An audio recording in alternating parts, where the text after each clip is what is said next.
a service of CNC Worldwide.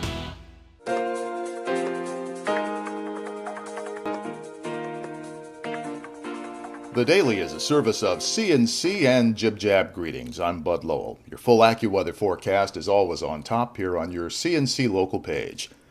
Some of the biggest names in the business world filed papers with the U.S. District Bankruptcy Court for the Southern District of Manhattan on Monday, all seeking to make sure they still have access to Eastman Kodak Company's patents. Kodak is trying to sell its library of digital imaging patents as it seeks to recover from bankruptcy and raise funds to get back on a profitable footing.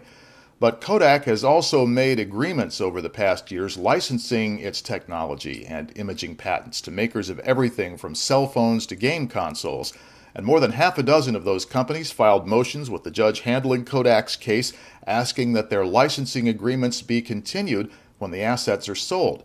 Those companies include Canon and Samsung, which work together with Kodak on printer technology, Nintendo, which says it will object to the sale if the new owner of the patents doesn't honor its deal to use Kodak imaging patents in its games, Motorola and LG. They make cell phones that use Kodak image handling technology in their cameras. They want their agreements protected as well.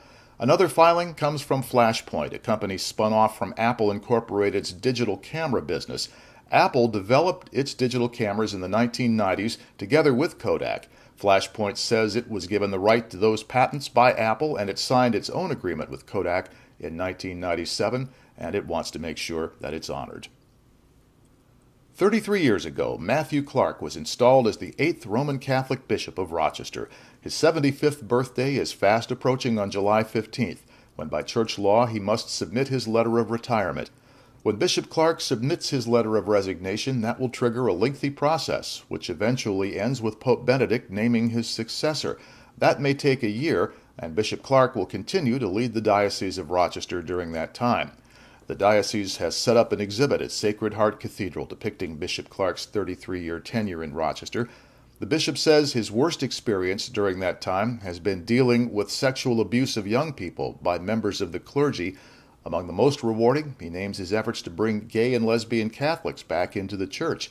Although opposed to gay marriage, Bishop Clark has made a point of meeting with and welcoming gays and lesbians. That's brought him criticism from the more conservative part of his congregation. Governor Andrew Cuomo has signed a new law that will require public disclosure of some basic data on how well teachers do their jobs. Personnel files in private business, they're still private, but the new law requires school districts and BOCES to fully disclose their evaluation results to the public. It requires the state education department to post and make widely available important data that will allow people to analyze and compare how their schools are performing against others. School districts and BOCES will also be required to notify and fully disclose to parents or guardians the final specific ratings and composite evaluation scores of the teachers and the principals to which their student is assigned. With the state legislative session now over for the year, New York State Comptroller Thomas DiNapoli is releasing more audits of state operations. He says the state paid nearly $2 million in interest last fiscal year that it didn't need to for making late payments to vendors. DiNapoli says that's an increase of 38% over fiscal year 2010-2011. The Department of Health accounted for most of that, with interest payments of $1.3 million that the comptroller says would have been saved if it had just paid its bills on time. 2 more shooting incidents are under investigation in the city of Rochester. Police are looking for 2 suspects in the unrelated incidents. One man was shot late Monday night near the corner of Hudson Avenue and Agnes Street on the east side. The 22-year-old man is recovering at Strong Memorial Hospital. Another man was shot on the west side near Lyle Avenue and Verona Street. Police say the 23-year-old victim was standing in front of a house when a suspect jumped out of a car and shot him. That victim is also expected to recover. It's primary election day across New York State for candidates in federal government elections. In the Republican Senate primary, lawyer Wendy Long, Nassau County Comptroller George Maragos, and Congressman Bob Turner are all running for the right to take on Democrat Kirsten Gillibrand in November. This unusual date was set by a federal court judge when the new congressional districts were drawn after the 2010 census. It's the first time primaries have been held in June instead of in September in New York, and elections officials are wondering how many voters will actually show up or even know about it. In the Rochester area, Republicans Chris Collins and David Bellavia are trying to get their party faithful out in the 27th district, which runs between the Rochester and Buffalo areas. The winner will face incumbent Democrat Kathy Hochul in the fall.